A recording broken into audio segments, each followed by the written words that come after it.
Hi, I'm Stephen Sadler, reading to you from my book, Money and Power, The Secret History, on Amazon. And now the new course, you can find it at moneyandpowerbook.com. But I want to get back to information about the money and how the middle class, the working people of the United States, are being taxed to death. Yet the 1% of the wealthiest people in the world are not taxed. The corporations that are making the most money, they're not even paying taxes. Almost 30% of corporate tax isn't even being paid.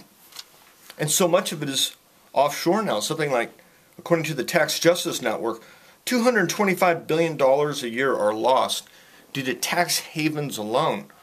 Not to mention deferred taxable income and other tax shelters, just putting it in offshore tax havens like the Cayman Islands, or now there's new ones in the Middle East, or in Europe, Liechtenstein, Switzerland, and so forth. People hide their money.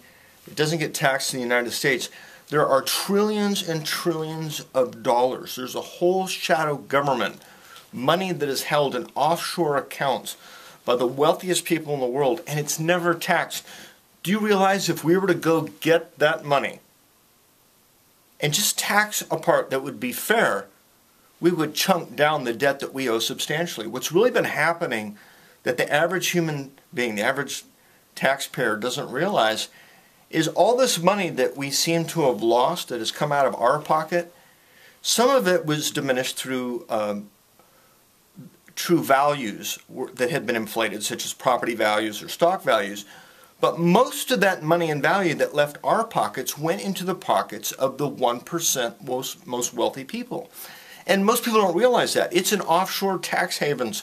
We need to beat on the doors of our senators and congressmen and let them know we're onto this now. Those laws need to change, and those people need to pay taxes as much as we do. Even Warren Buffett, one of the world's most wealthy men, has made this statement public, that the most wealthy people in the world aren't paying their fair share of the tax burden. They could be making a great contribution to turning our economy around. They're not. They're just serving their own self-interest. And that's at the heart of the problem.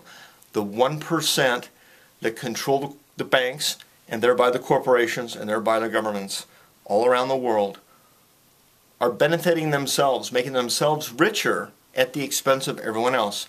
All you got to do is follow the money.